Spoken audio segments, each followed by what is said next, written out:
Hi everyone, this is Phil Travis, and it's our final week here at SCF AMH 1020. This week, our readings will be dealing with the war on terrorism. We also have our last test this week.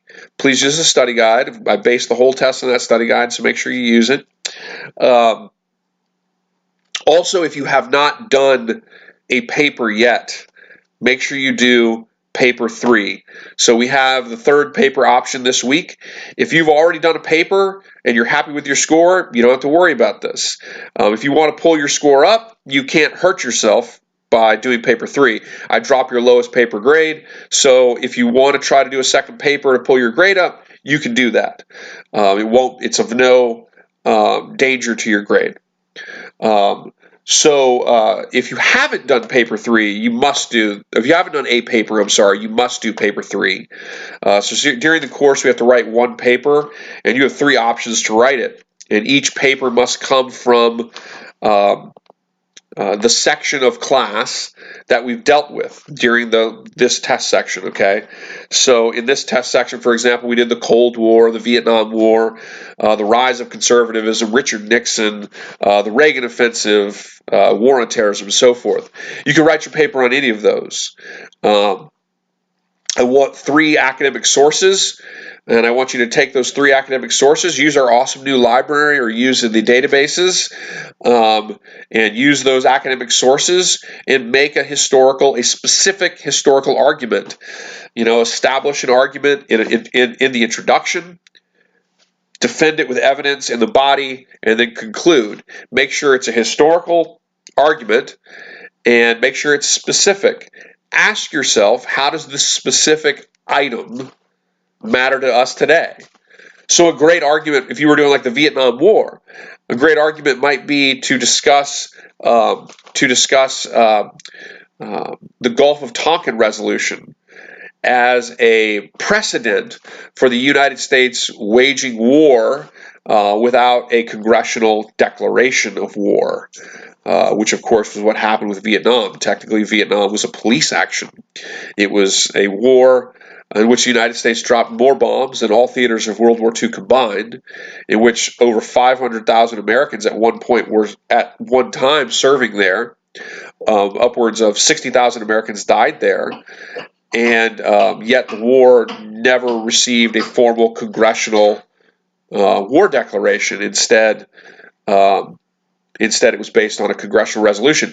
And the wars of the war on terrorism, the war in Afghanistan, the war in Iraq, all of the other areas where the United States has been militarily engaged in the post-September 11th, 2001 era have been based on resolutions. They have not been based on a congressional war declaration. So you could write a paper that uses Vietnam as a precedent for understanding the current war on terrorism. So make sure you do the paper. Introduction, specific argument, thesis statement. Back it up with a body paragraph, or a couple of body paragraphs that provide evidence, and then sum it up in a conclusion. Don't forget to use a study guide. Take the test no later than Sunday by midnight. Okay. Let's see here. Factoid for this week. The factoid for this week is this.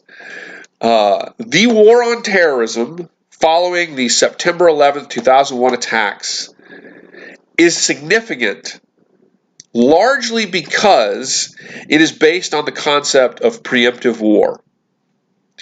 Preemptive war is the idea that if you deem a country a potential future threat, that you reserve the right to take preemptive action before that country has said attacked another country to, alter the regime, for example, as a way of protecting your national security interests.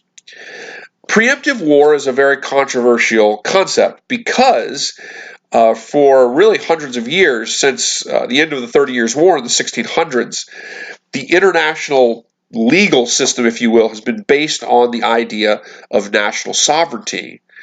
And in that respect, the idea of national sovereignty is based on the idea that a country, if it has not attacked another country, has a right to be free from an attack by another country.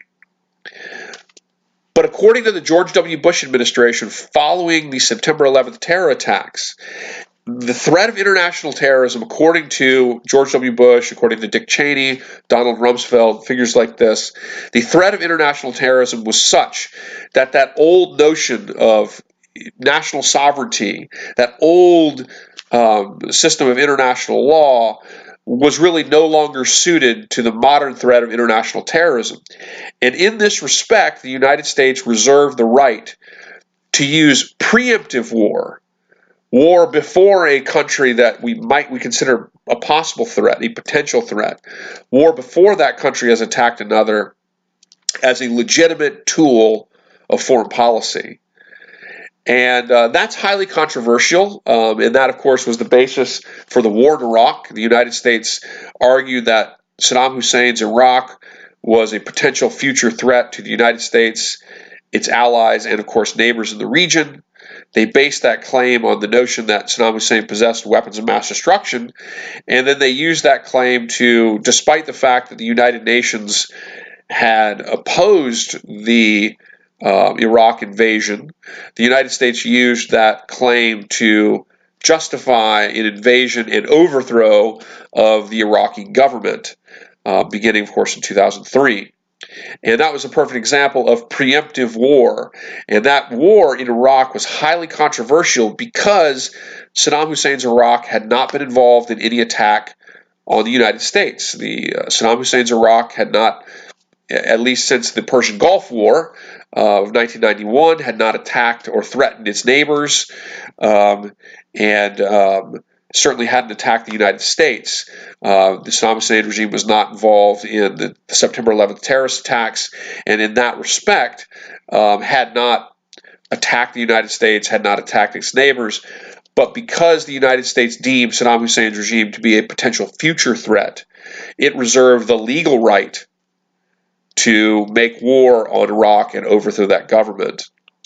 And so the factoid for this week is that the war on terrorism from the United States' standpoint, from the so-called Bush Doctrine, is based largely on the idea of preemptive war, the usage of regime change as well through the use of preemptive war, which is arguably a significant challenge to the international sovereign state system. All right, guys. Email me that factoid no later than Wednesday by midnight. Get your bonus point on a test at the end of the term. Let's have a great week. I've really enjoyed having each of you in this class. I hope you've enjoyed this class. I look forward to hopefully seeing some of you in future classes of mine. And if you want to take European history, EUH, I'd love to have you in one of my EUH classes. I offer them online or live on campus, both EUH 2032, which is a Gordon Rule class on World War II, EUH 1000, 1001, and so forth. So I'd love to see some of you in another class of mine. I hope you enjoyed this class. Let's have a great week. Let me know if you have any questions.